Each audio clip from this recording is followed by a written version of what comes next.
Boa tarde. A gente vai corrigir aqui a questão número 7, que eu pedi, basicamente, que era para vocês destacarem sobre os dois processos de transformação bacteriana. Que, no caso, vocês iriam dissertar sobre a biobalística e via Agrobacterium tumefaciens, que seria... E depois iriam falar sobre as perspectivas futuras, que eu falei em aula, que era sobre a utilização de edição genômica. Então, vocês iriam dissertar sobre a transformação via Agrobacterium tumefaciens, falando a limitação dela, que no caso que eu falei que seria que ela só transforma células de dicotiledôneas, e também a biobalística. Então, vocês iriam falar sobre como funciona esse método aqui, com as partículas de ouro ou tungstênio, onde vocês vão inserir, vocês vão colocar isso junto com a amostra de DNA que vocês pretendem transformar. E já que a tumefaciens seria mais fácil, vocês isolariam o DNA via enzima de restrição, e seria mais fácil porque não teria tanto custo, só que teria a limitação do tipo de célula. E então teria as limitações, os custos, que no caso a Agrobacterium tumefaciens é mais barato e ela é de fácil utilização. E por último aqui, que eu falei para vocês a parte das técnicas de edição genômica. Que aí vocês poderiam citar, que eu falei a CRISPR, aquela ZND, a ZFD, e iriam destacar que ela é a forma rápida. Não haveria necessidade de vocês isolar fragmentos, uma vez que vocês vão fazer a modificação dentro do genoma.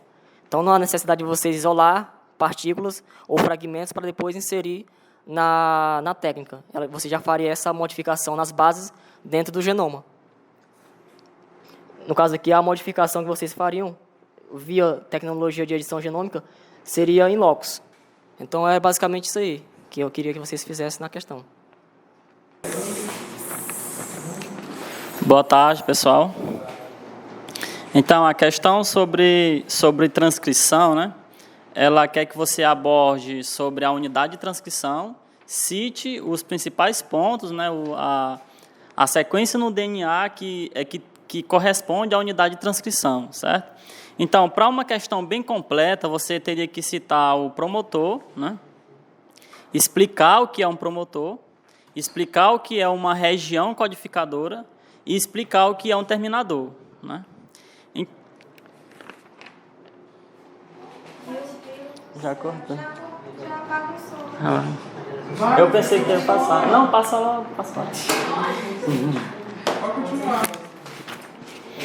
Citando essas três regiões, né? O promotor, a região codificadora e o terminador, aí você vai explicar cada uma delas. Primeiro, conceitue o que é unidade de transcrição, né? Que é a sequência de DNA necessária para que seja transcrita, para que seja produzida uma molécula de RNA, né? E as regiões que vão auxiliar na transcrição dessa molécula, certo? Então, é só pegar aqui Então, você tem aqui uma sequência de DNA, né? Aqui você vai ter o promotor.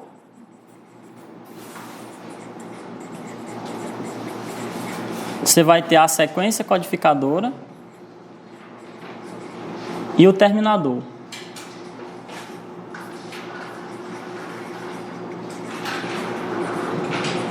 Então, o que é a unidade de transcrição? É a região no DNA, né, necessária para que seja produzida uma molécula de RNA. Aí, conceituando cada uma delas, né, o promotor. O promotor, ele é uma sequência que fica antes da sequência codificadora, né, upstream a sequência codificadora, certo? E ele vai servir o ponto de reconhecimento do aparato de transcrição da RNA polimerase, né, que nos procariotos é reconhecido pelo fator sigma, né, e nos eucariotos o fator D, né, ele possui uma proteína lá, que é a proteína de reconhecimento da Tata Box, né, que vai se ligar na Tata Box, que é a sequência que fica no promotor.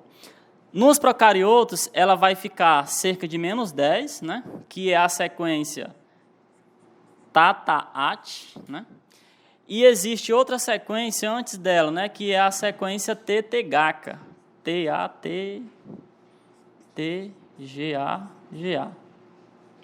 Essa aqui ela vai ficar -35, certo? Nos eucariotos, nós temos a -25, né, que é a Tata Box, e nós temos também nos eucariotos uma sequência chamada de sequência de reconhecimento do fator B de transcrição, né, que é o fator que vai auxiliar no reconhecimento do ponto de início, que é a sequência CG, CG, CC, G, CC, C. Né? Então, essa sequência ela vai ficar em torno de -20 a -25 nos eucariotos, certo? Então, o que é o promotor? É uma sequência que fica antes, né, adjacente ao ponto de início, e que ele vai servir para recrutar a RNA polimerase. E ele vai decidir qual fita vai ser lida, né? Ele vai decidir também o sentido da transcrição, né? E é ele que vai delimitar o ponto de início, né? O ponto de início da transcrição. Quando a DNA polimerase se encaixa no promotor, o centro ativo dela vai se posicionar no ponto de início, que é quando começa a transcrição. E a região codificadora, né? A região codificadora ela é marcada pelo ponto +1, né? E tudo que fica antes dela vai receber pontuação negativa, e tudo que fica depois vai receber, né, o sinal positivo. Então, o que é a sequência codificadora? É a sequência que vai ser transcrita em RNA, certo? O promotor não é transcrito e o terminador ele é transcrito, porque ele vai levar o código para o RNA mensageiro, né, que é onde vai sinalizar a transcrição, certo? Então, a transcrição só termina quando a sequência terminadora é transcrita, certo? Aí você poderia comentar também sobre os tipos de terminadores, só citar, né, porque a questão não pede para você explicar cada um deles. Aí diz que existem os terminadores nos procariotos, dependente de Rho, independente de Rho, e nos eucariotos existe, para cada RNA polimerase, que nos eucariotos são 1, 2 e 3, né, existe um terminador específico para cada uma delas, que é o terminador da RNA polimerase 1, da RNA polimerase 2 e da RNA polimerase 3, certo? Então, essa é basicamente o que a questão pediu, certo? E é isso. E agora, para a galerinha aqui de casa. Vamos lá, gente. A questão aqui foi bem simples, certo? Era uma ligação gênica, certo? Eu dei 3 genes, vamos lá. Em favelos lunatus, feijão favo, o alelo ST+, codifica uma enzima que produz cera foliar em excesso, que confere assim a resistência de um fungo. Um patógeno foliar comum no gênero favelos. Enquanto o alelo ST não codifica a mesma, causando a suscetibilidade ao fungo. Já o alelo BR produz a planta no porte alto, prejudicando a colheita mecânica. Enquanto o alelo recessivo BRzinho codifica planta de porte baixo, que facilita a colheita por máquinas, e o alelo G, que codifica a semente lisa, e o alelo Gzinho, que codifica a semente rugosa. Eita, derrubar a câmera mesmo. Enfim, um estudante da Universidade Federal do Piauí realizou os cruzamentos entre 2 linhagens de feijão-fava para a obtenção de um híbrido heterozigoto.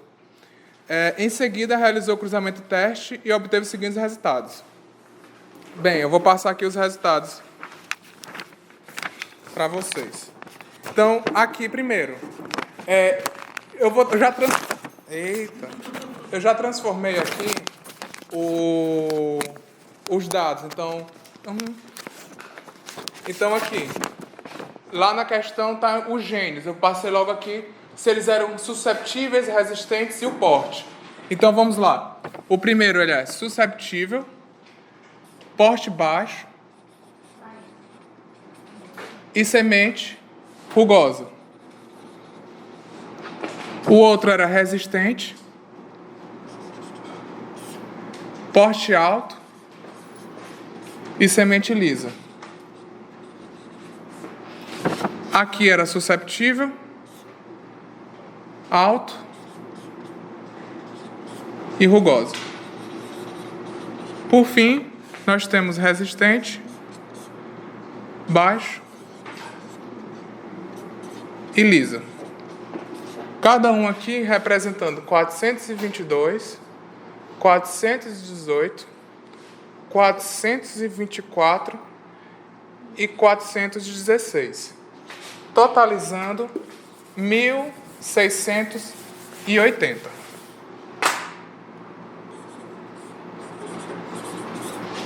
Tudo bem até aí, não é certo? Tudo bem até aí, né? Tranquilo. Eu preciso de um retorno.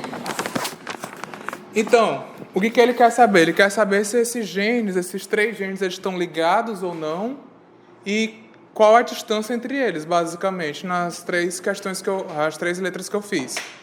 Então, vamos lá. Qual é a nossa hipótese com relação a isso? Qual a nossa primeira hipótese? Nenhuma hipótese. A gente não tem hipótese nenhuma. Rapaz, a primeira hipótese que a gente pode levantar aqui é, olha, então 3 genes eles podem estar ligados. Mas aí a gente olha aqui, a gente não vê que eles têm recombinação suficiente, nem nada, nem o padrão de que eles estejam ligados. Não, pelo menos os 3 genes. Então o que a gente vai e observa aqui? A gente percebe que a suscetibilidade ela sempre anda com genes ligados, ou com semente rugosa. A resistência sempre com semente lisa. Suscetibilidade rugosa, resistência lisa. Então, esses 2 genes aqui, eles estão ligados. E você percebe que esses genes aqui, eles são os únicos recombinantes.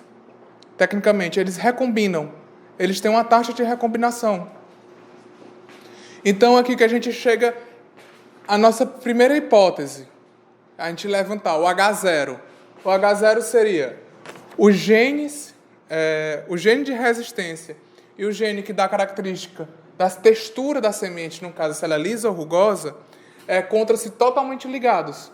Eles encontram tão ligados que não há recombinação entre eles.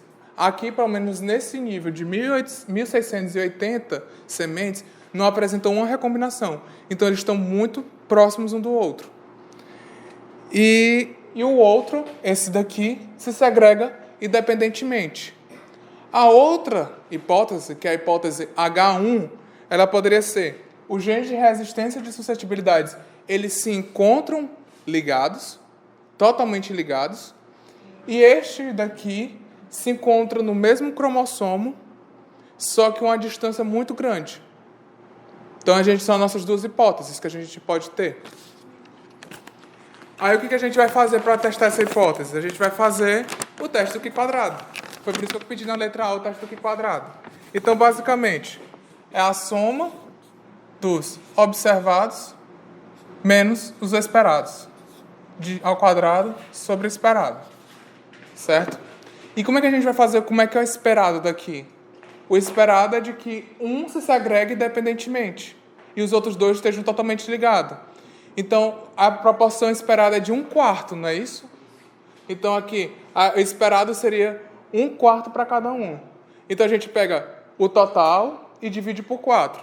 O total dividido por 4 dá quanto?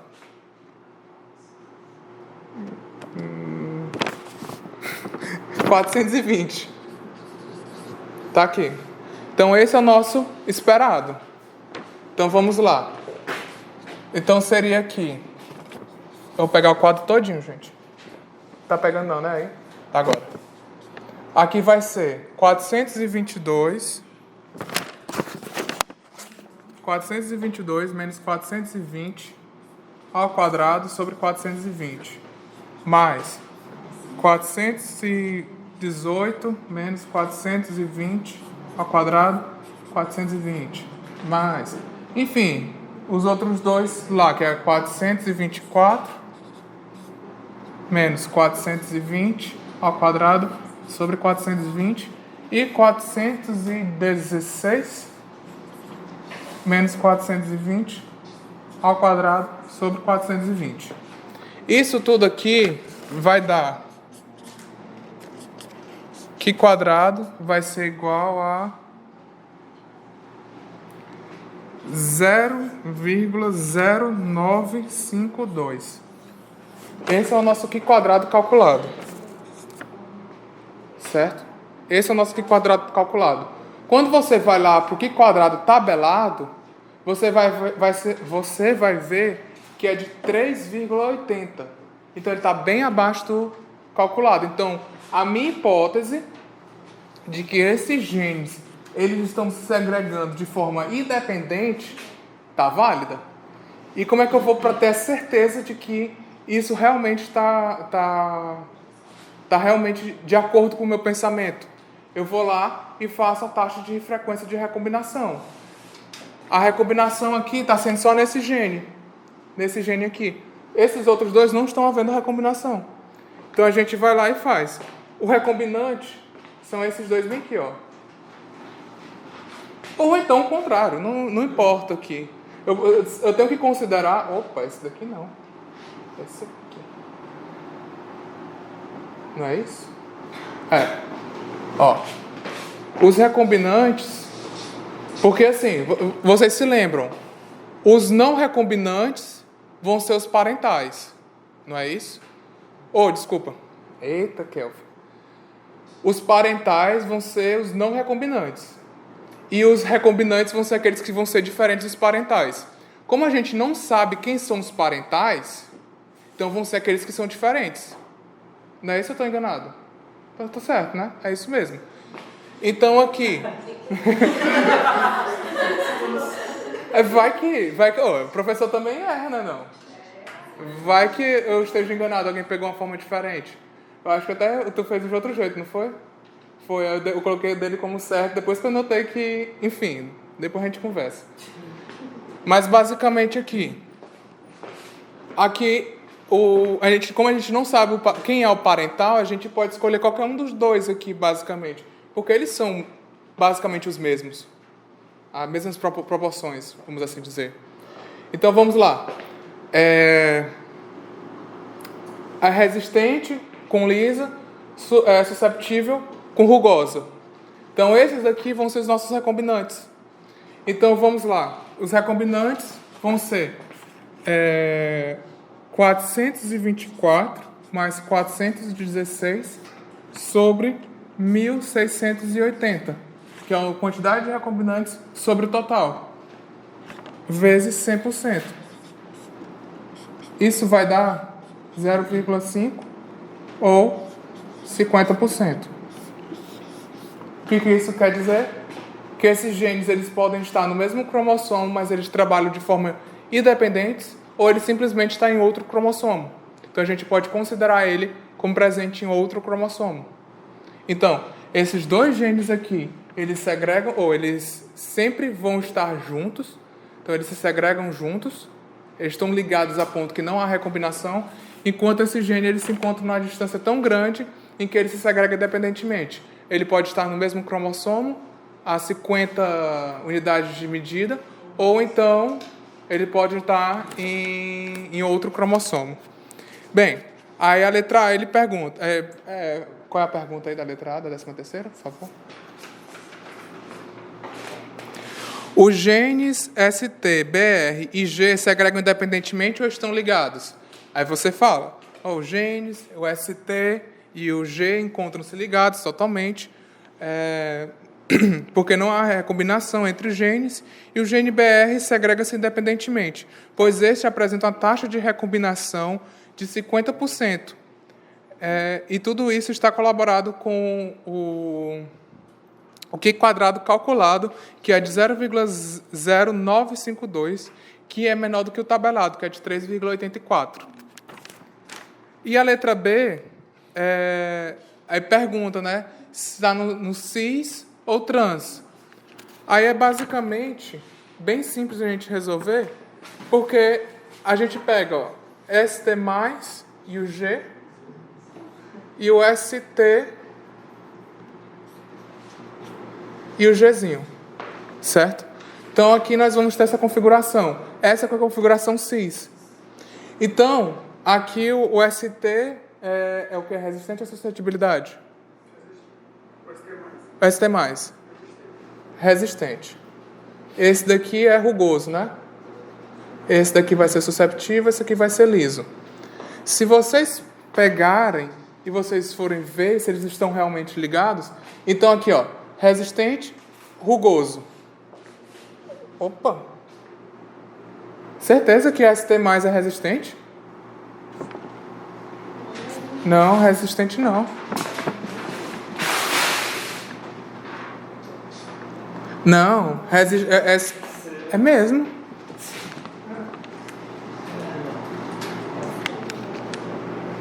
Bom, SP não codifica a mesma, causando suscetibilidade a fundo. Isso é mesmo. Então ele está na formação.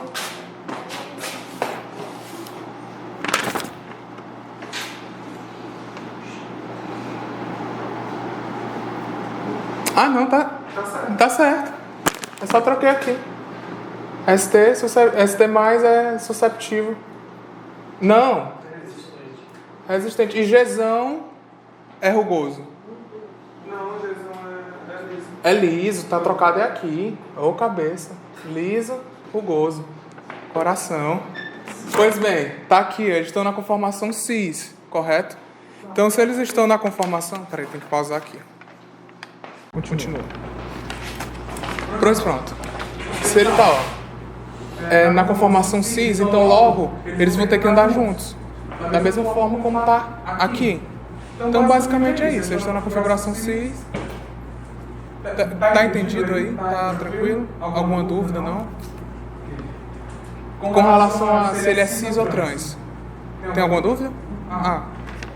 Enfim. Aí ele pergunta quantas unidades de mapa eles estão distantes entre si.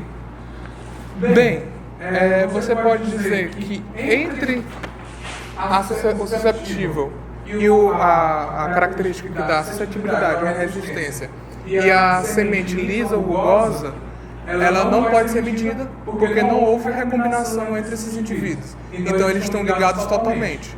Então não há recombinação, então por isso não dá de se medir a quão distantes estão um do outro. Entretanto, essa daqui dá de ser medida, que foi a frequência de recombinação que a gente descobriu aqui, que ela é de 50%. E você pode reforçar aí que existe uma segregação independente, ou que eles estão em cromossomos mesmo cromossomo, mas uma distância tão grande, de 50 unidades de medida, que eles se formam que eles se separam de forma independente. Alguma dúvida? Também não? Certeza? Que tu foi por outro caminho? Certeza? Vamos embora, quem é para a próxima aí? O Maurício aqui. Da onde? Fala. Aí teve muita gente que respondeu fugindo um pouco do tema, mas era basicamente para falar sobre o processo de replicação do DNA em organismos procariontes, seja em bactérias, e falar o que era importante nesse processo de descoberta da replicação, né? O que eu recomendo nessas questões? Colocar em tópicos, né? Ou afunilar as informações, falar de maneira geral o que é a replicação, porque assim, todo mundo vai falando nessa questão como que é feita a replicação em procariontes. Se você só falar isso na prova, aí vai ter uma pessoa que vai falar melhor e você vai ficar para trás, né? Vai ganhar menos pontos. Mas eu recomendo falar primariamente, você pode estar falando ali da replicação bacteriana, que ela só tem um ponto de origem, né? Que o DNA é circular. Também pode estar falando dos tipos. Eu acho que uma pessoa só que falou dos tipos de replicação, que é um a mais.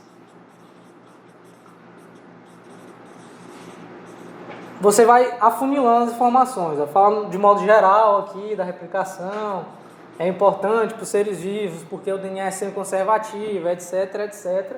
Fala, ó, nas bactérias é muito comum esses tipos de replicação, né? Replicação teta, a círculo rondante, etc. E falar sobre, por exemplo, depois dos tipos, falar da própria replicação em si, né? Que foi o quê? Você tem a fase de início, alongamento, alongamento, e no final o término. Só aí já dá a folha todinha para você falar, né? Início da replicação, você vai falar do desenrolamento do molde de DNA, quais são as enzimas responsáveis, as proteínas que vão fazer todo o mecanismo. Aí você fala do término, que pode ser sequências únicas, né? Feitas lá nos procariontes, ou pode ser encontro de forquilhas de replicação. E a outra pergunta que eu dividi como se explicar o processo como se fosse meio ponto. E a outra pergunta, qual a importância da descoberta desse processo na produção de biotecnologia, como mais meio ponto. Você poderia estar falando o quê?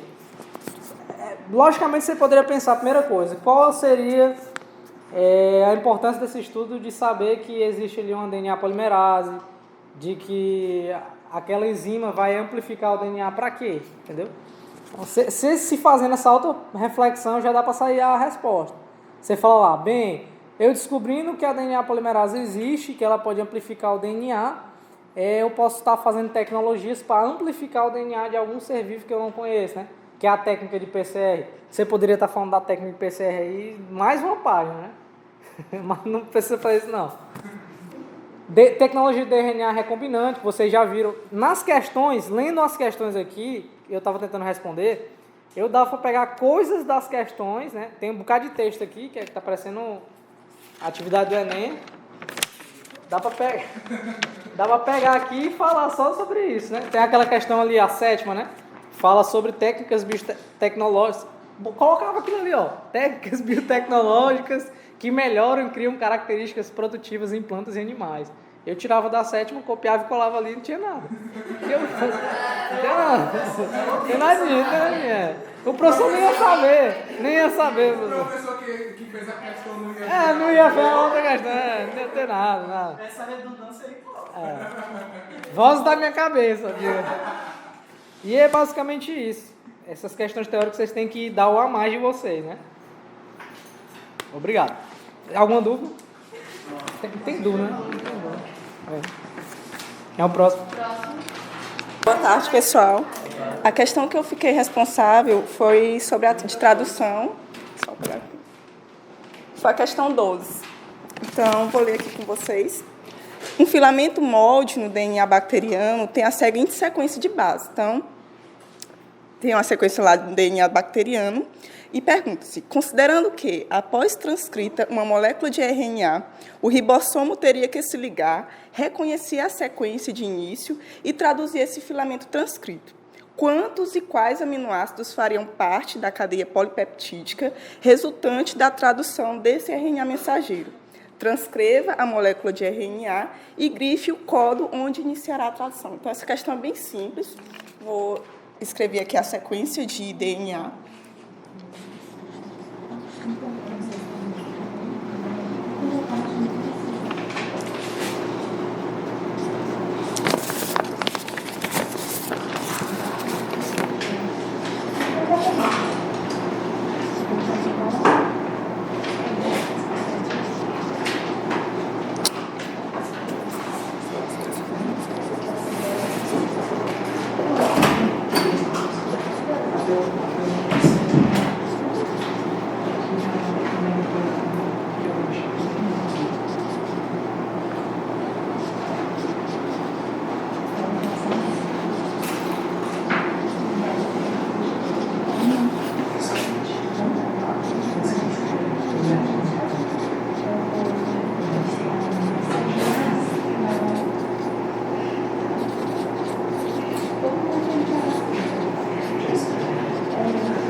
Aprendendo tempo. Cadê?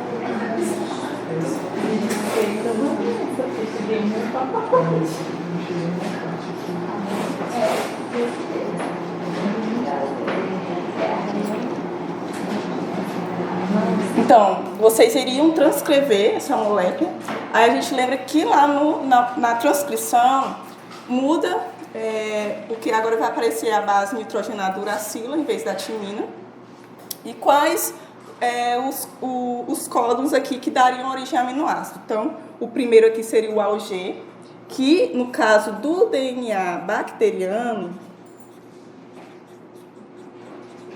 é a N-formilmetionina. Então, acho que só teve uma pessoa que acertou. Bom, e os outros? Aí, aqui daria origem a um aminoácido. Então, aqui seria o primeiro aminoácido. Aqui o segundo, que é a fenilalanina. O terceiro, a valina. Não, o segundo, a fenilalanina. O terceiro, a valina. O quarto, a alanina. E o quinto, a arginina. E por que esse daqui não entra? Porque ele é um código de parada. Então, nessas questões, vocês têm que dar atenção e lembrar quais os três códons de parada, que é o A, o AG e o GA. Então, é uma questão bem simples. Acho que todo mundo entendeu. Ficou claro? Só isso? Só isso. Eu vou falar mais rápido. Mas eu vou ser mais rápido. Nem Eu ela vai chegar e vai dizer, eles acertaram tudo, parabéns, é isso. Cleidiane aqui. Anda, meu povo, se o meu demorou, eu já fui.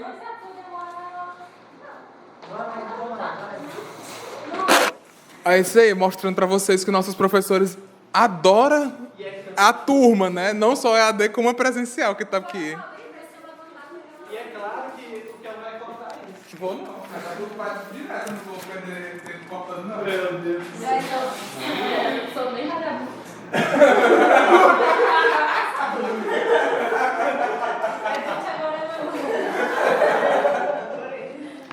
Então, boa tarde, pessoal. A questão que eu coloquei no simulado foi a terceira, né? E se refere ao ciclo celular. Ninguém fez presencial. Espero que o pessoal da EAD, todo mundo responda. E é a seguinte: uma célula se reproduz ao executar uma sequência organizada de eventos em que ela duplica seu conteúdo e então divide-se em duas. Esse ciclo de duplicação e divisão, conhecido como ciclo celular, é o mecanismo essencial pelo qual todos os seres vivos se reproduzem. Caso algum mau funcionamento seja detectado, sinais são enviados ao sistema de controle para retardar o ciclo celular. Então, descreva como esse sistema de controle funciona. Então, basicamente, você deveria falar sobre a importância, né? Começar falando sobre a importância do ciclo celular, sobre a importância desse sistema de controle, né? Que é dar tempo para que a maquinaria celular ela possa resolver, né, os problemas e não deixar que isso seja passado, né, para o ciclo. Isso poderia levar a prejuízos para a célula. E aí falar dos pontos de verificação, né? Você poderia também falar sobre as proteínas que estão envolvidas, que são aquelas sinases, dependentes de ciclinas, falar a importância delas, e sobre os 3 pontos de verificação, né? Que é o ponto de início, G2/M, e o último, que é metáfase para anáfase. Então, basicamente, só isso.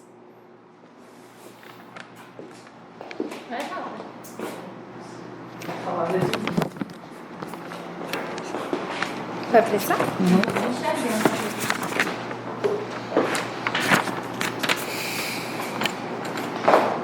Certo. Também vai ser bem rápido. Bom, eu fiquei responsável pela 9ª questão, que faz referência à parte da disciplina de experimentação, que é a seguinte: cite e explique os pressupostos da NAVA, considerando o experimento X, onde a maioria dessas exigências não são cumpridas. Qual seria a decisão correta a ser tomada quanto aos dados obtidos no experimento? Então, a questão também é bem simples, não envolve cálculo nenhum, é só interpretação.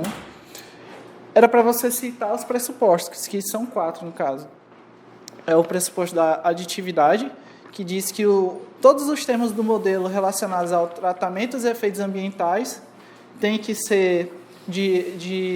tem que contribuir de forma aditiva nesse modelo. Da homocedasticidade, onde os erros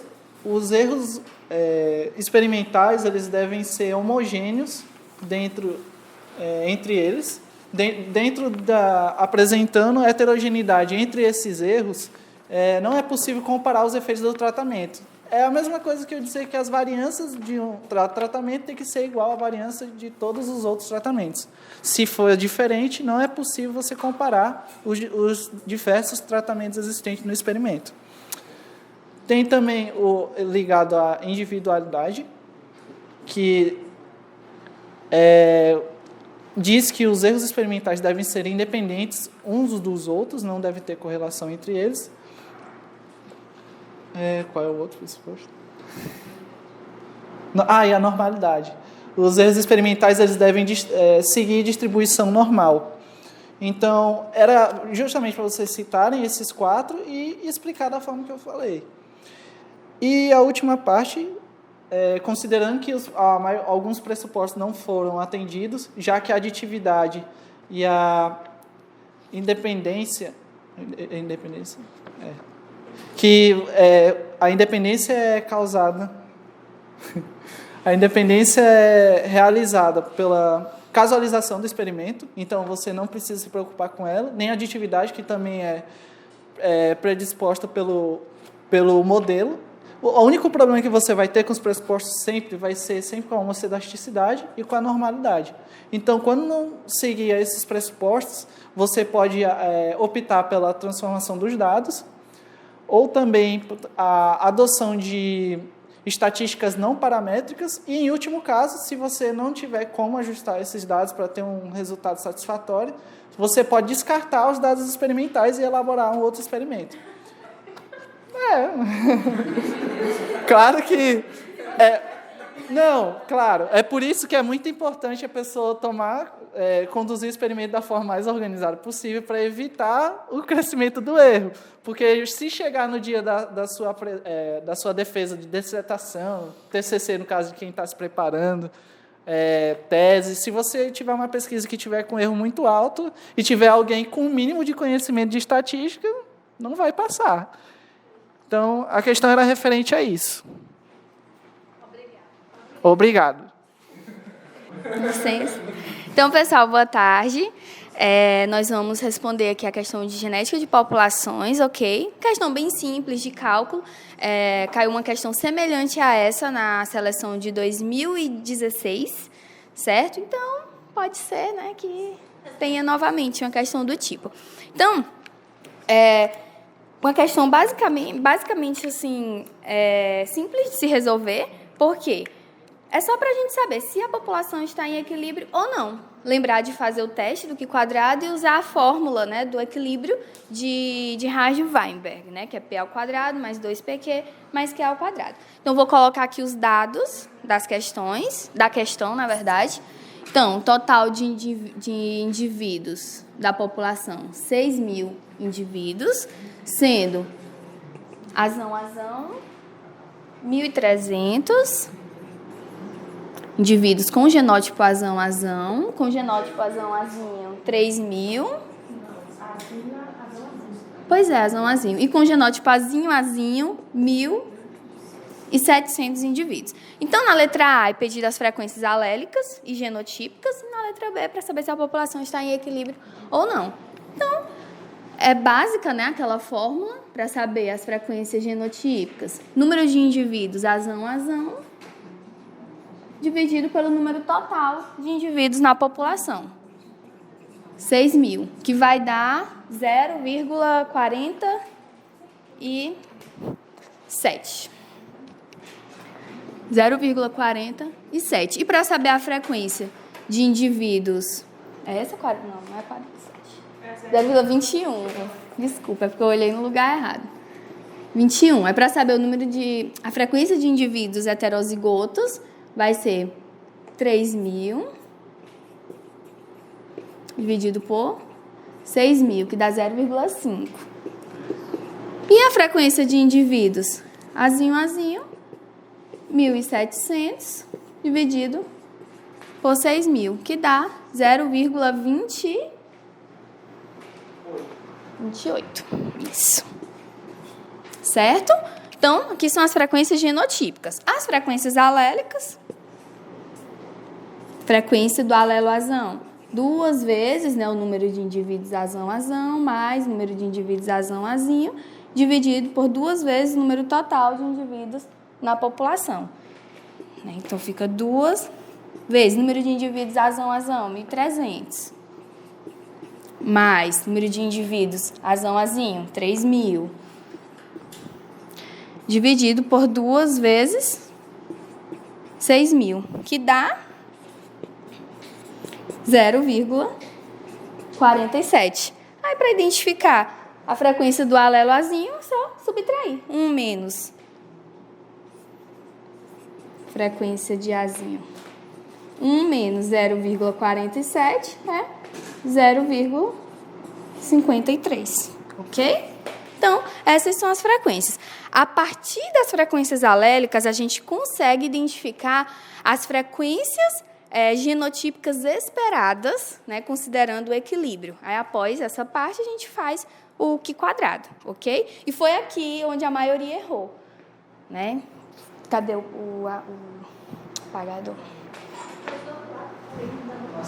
Depois virar a câmera para cá, para eu fazer aqui. Que a gente estava fazendo falha nossa. Nossa, teve que pagar nossa, mas a gente tirou a idade, né? Dá para ver essa parte? Então, vamos lá para o teste do equilíbrio, né? Então, considerando a fórmula do equilíbrio, P ao quadrado, 2 vezes P vezes Q e Q ao quadrado. Qual é a frequência alélica? P é essa de azão, é 0,47. Ao quadrado é igual a 0,2209. Eu não vou arredondar porque está todos com 4 casas decimais, tá bom? Deixar mesmo assim. Aqui, 2 vezes 0,47 vezes 0,53, que vai ser igual a 0,4982. E aqui, 0,53 ao quadrado, que dá 0,2809. Beleza. Aqui nós temos as frequências genotípicas esperadas, mas a gente precisa do número de indivíduos para fazer o teste do Q quadrado. Então, 0,2209 vezes 6.000, né, que é uma quantidade de indivíduos na população, vai ser igual a 1.325,4. Aqui, vezes 6.000, vai ser 2.989,2.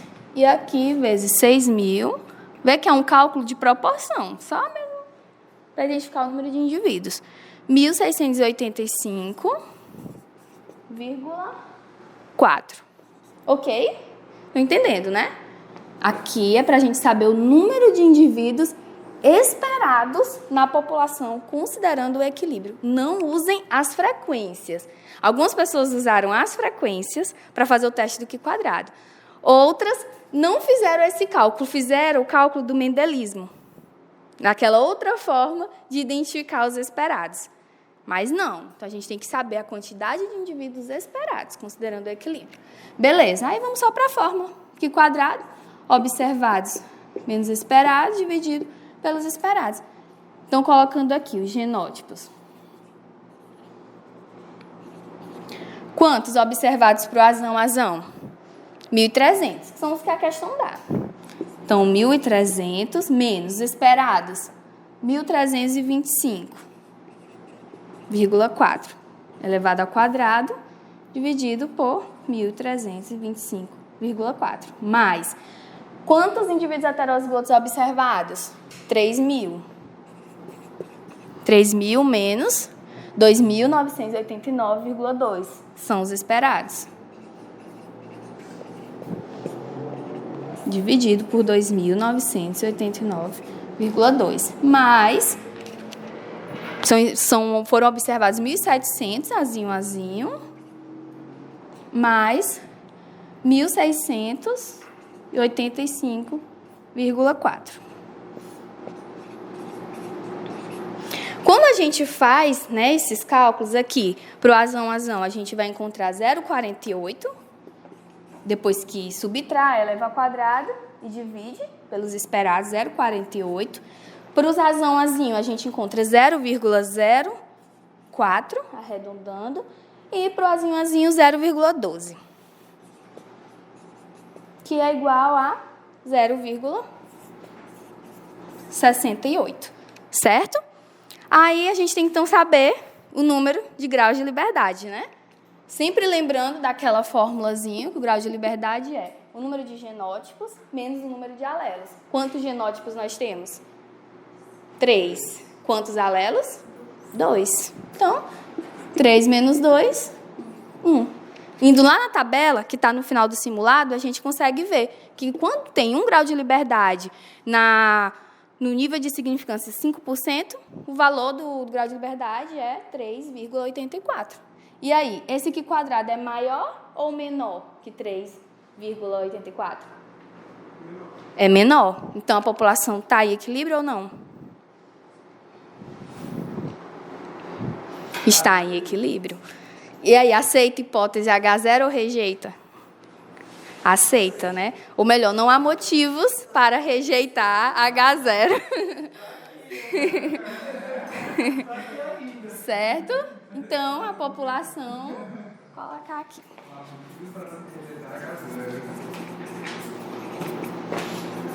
Está em equilíbrio. Só abreviar. Equilíbrio de Radiveiber. Ok? Alguma dúvida?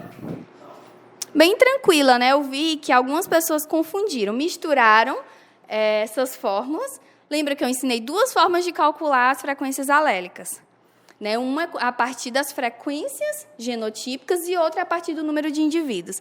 Tiveram pessoas que misturaram aqui. Por exemplo, colocou 2 vezes o número de indivíduos, azão, mais 1/2 de heterozigotos. Mas não, esse 1/2 só entra quando a gente faz esse cálculo a partir das frequências, ok?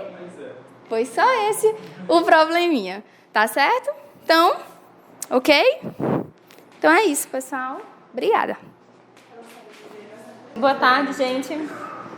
Bom, nós vamos corrigir a segunda questão, certo?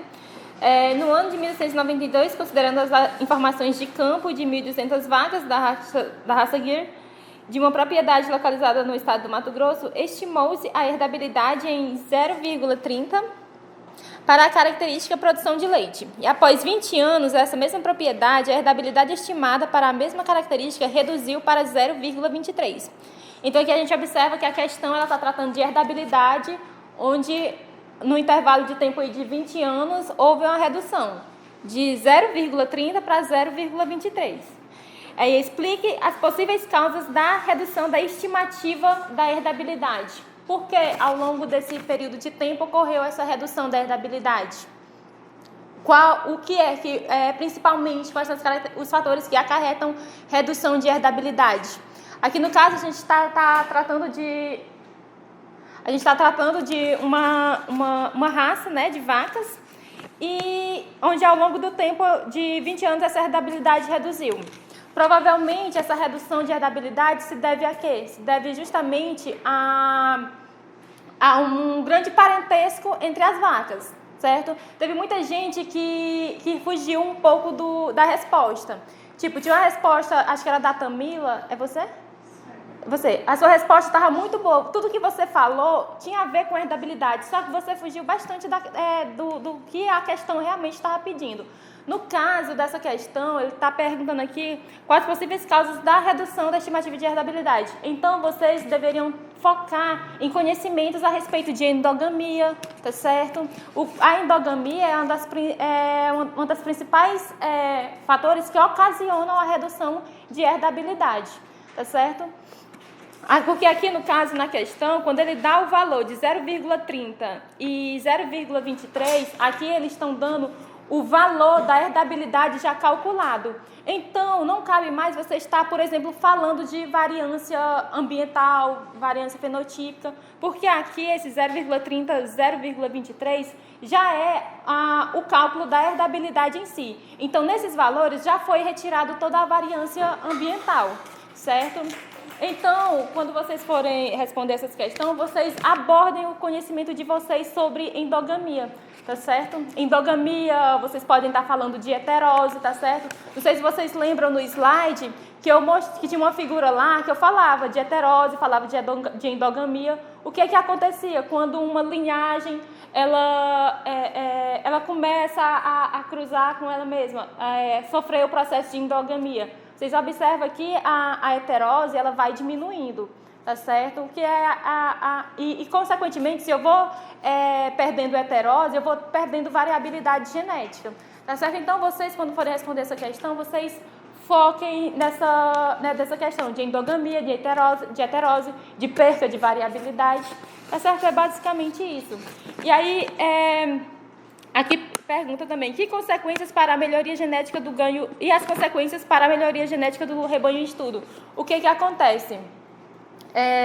Quando eu tenho essas taxas de endogamia em uma população aqui no caso, o que pode estar acontecendo?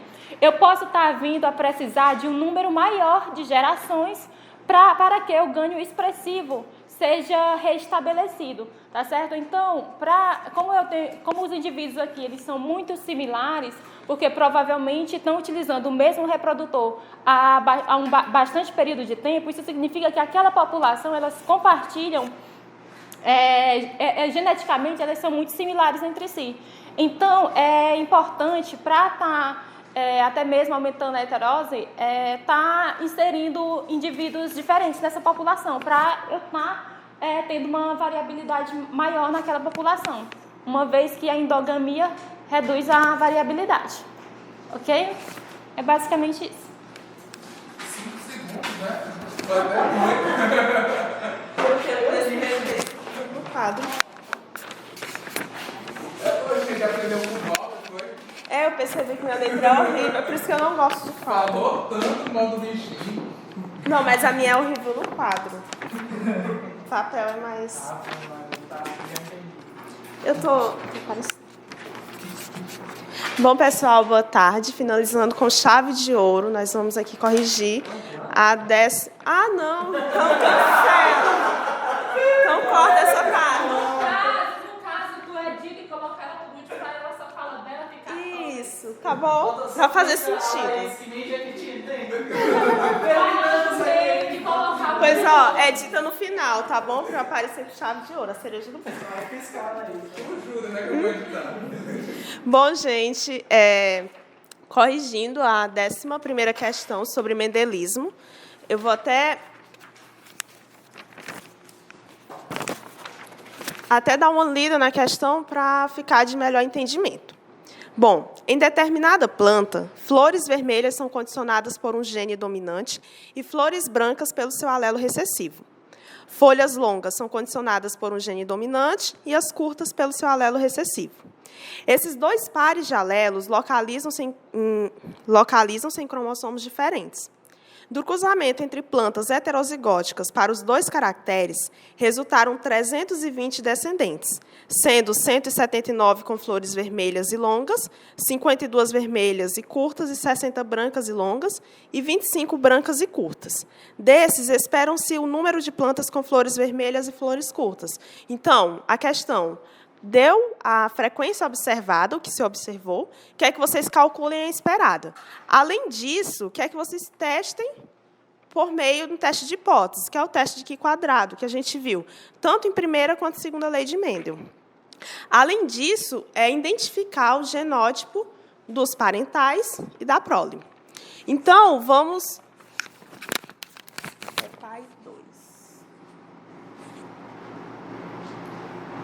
Está gravando. Então, vamos logo por partes. Primeiro, vamos identificar o genótipo dos parentais.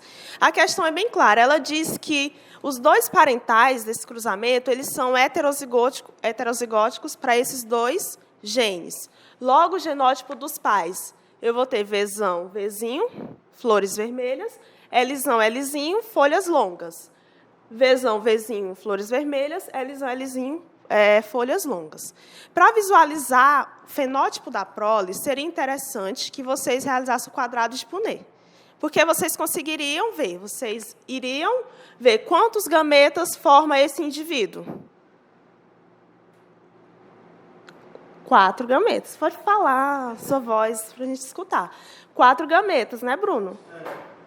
4 gametas. Aqui também vai formar os mesmos tipos de gameta, que serão... Não sei se a câmera vai me pegar aqui. Pegando? Minha assistente. Então, nós vamos ter Vzão, Lzão, Vzão, Lzinho, Vzinho, Lzão e Vzinho, Lzinho. Então, esse indivíduo vai produzir esses 4 tipos de gameta. Como o outro indivíduo também tem o mesmo genótipo, então vai ser os mesmos gametas. E aí você esquematiza no quadrado de Punnett. Esse aqui também, aqui. E realiza todas as combinações possíveis. Realizando todas as combinações possíveis, nós vamos observar que de 16 combinações, 9 indivíduos vai ter essa constituição aqui. 3 para 3 para 1. Daí a gente já pode estabelecer uma ideia de controle genético para essa característica, que é uma característica governada por 2 genes, de segregação independente, em que a cor da flor vermelha é dominante em relação à cor da flor branca e que a folha longa ela é dominante em relação à folha curta. Até isso, na questão, ele vai dar indícios de como ocorre o controle de herança dessa característica. Tendo em mente isso, o que é que nós vamos fazer? Testar a hipótese. Saber realmente se essa característica é governada por 2 genes de segregação independente e se segue a segregação proposta por Mendel, de 9 para 3 para 1. 9 para 3 para 3 para 1. Então, primeiro, o que é que a gente faz? Formula hipótese. Qual é a minha primeira hipótese? Não vale pescar. Qual é a minha primeira hipótese? Menino, qual é a minha primeira hipótese? Gente. Bom, a minha primeira hipótese é que a nossa frequência observada, eu pequei aqui, até peço desculpas, que eu não coloquei a quantidade de indivíduos observados, mas na questão tem, o pessoal da EAD também deve estar acompanhando. Então, como vai ser a minha primeira hipótese? Minha primeira hipótese, H0, vai ser a frequência observada se ajusta à frequência esperada, na segregação, na proporção de 9 para 3 para 3 para 1. E já a minha hipótese alternativa será que essa frequência observada, que no caso tem na atividade, não se ajusta à frequência esperada. Vocês lembram como calcula a frequência esperada no teste de Q quadrado para mendelismo? Gente, eu vou sair daqui triste. Sério, não lembram? Gente, diz que lembra pelo... Isso, as frequências fenotípicas pelo total. No total, na questão, é 320. Então, vamos supor aqui, lembra do quadrado de Punnett, né? São 2 genes, então, segregação independente, eu tenho 16 combinações possíveis, certo? Então, aqui, eu vou pegar, por exemplo, 9 para 16 vezes 320.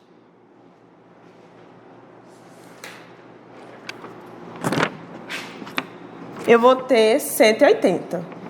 Então, percebam que, para flores vermelhas e longas, no primeiro caso, eu obtive 179. Eu observei no campo 179 plantas com essa característica. Mas, calculando a frequência esperada para testar se realmente segue essa distribuição de Mendel, eu identifiquei 180. E assim você vai fazer com as demais características. Conseguiram entender? Vai pegar 3 para 16... vezes o total, né? 320. Vai obter 60. Aqui também do mesmo jeito, né? 3 para 16, 60. E o 1 para 16, vezes 320, vai ser 20. Então, aqui você calculou a frequência esperada. Então, você já tem frequência observada, que a questão lhe deu. Já calculamos a frequência esperada. Agora nós vamos para o teste de Q². Vocês lembram que na aula de mendelismo eu optei por fazer na tabela? Tipo, eu fiz... Vocês lembram, né, gente? Diz que lembram pelo menos disso. Da tabela, no slide, eu até organizei tabela, mas fica a critério. Você pode jogar direto na fórmula ou na tabela, conforme preferir, e para você não se perder. Mas aqui eu já fui direto, como o tempo é corrido. Então, a gente pegou nossa frequência observada do primeiro caso, flores vermelhas com folhas longas, e tiramos o desvio e dividimos pela frequência esperada e fizemos assim com todas as outras características. De posse disso, realizamos a soma de toda esse cálculo e obtivemos 2,57. Qual é o próximo passo? Com o Q² tabelado. Mas, para isso, eu preciso de quê? Grau de liberdade é o quê?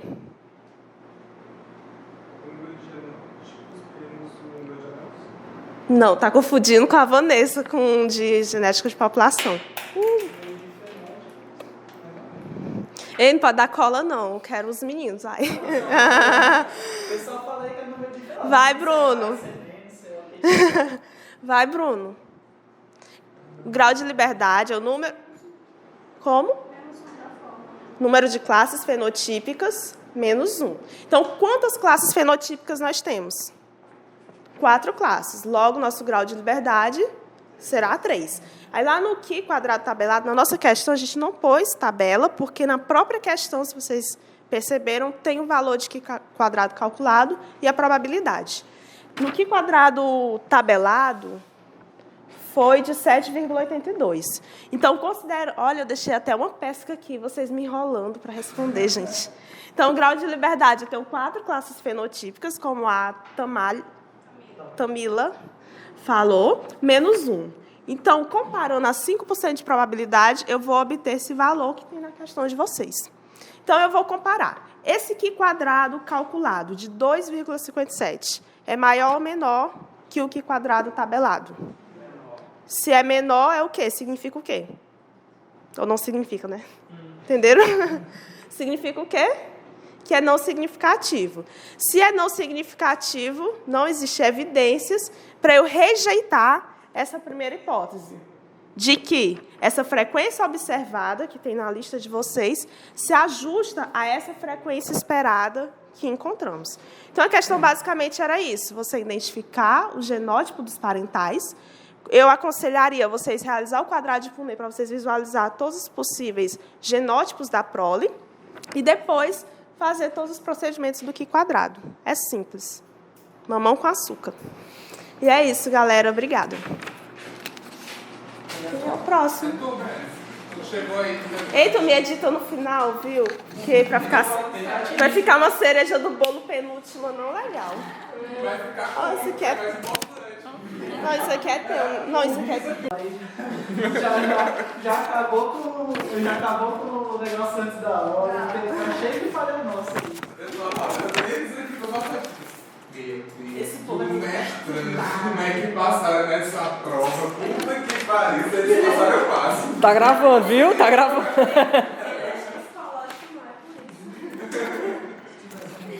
É porque toda que mais tarde vai aparecendo os primeiros problemas, Aí você começa a ficar assim. Eu preciso... Você vai começar a contar a história do milho. A história da agricultura aí. Olha, a agricultura começou há 10 mil anos atrás.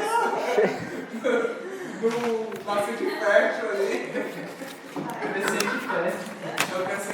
Burro, dá certo pra ele.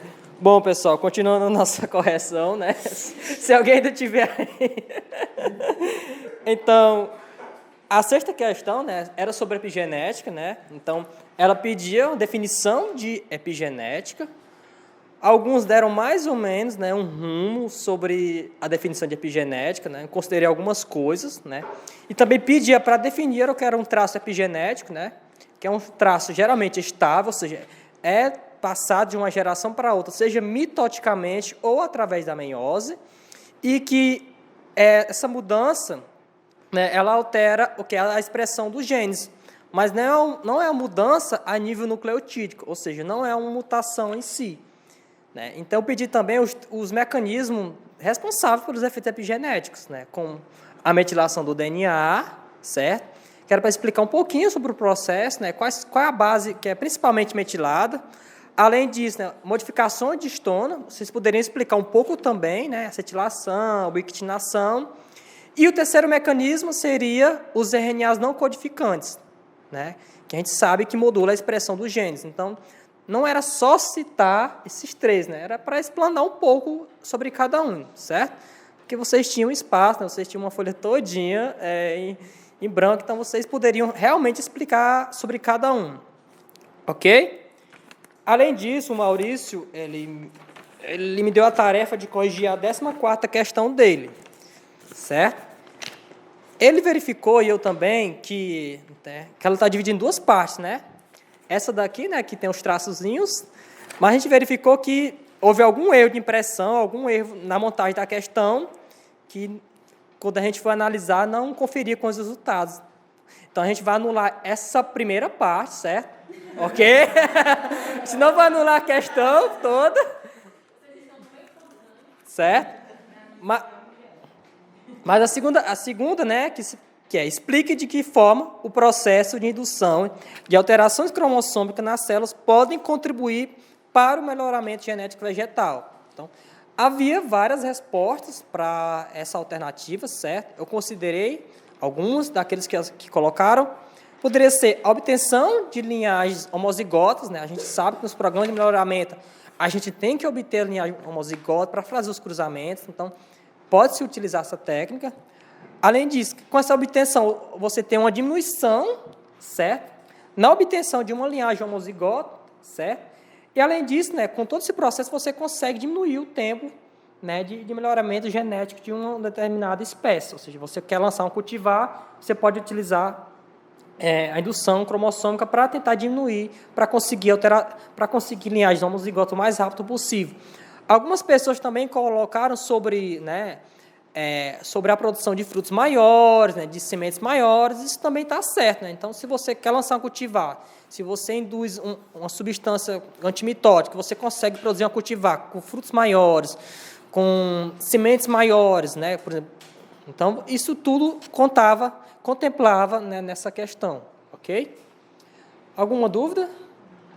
Agora sim é para fechar com chave de ouro, viu, pessoal? Boa sorte. Não, tem que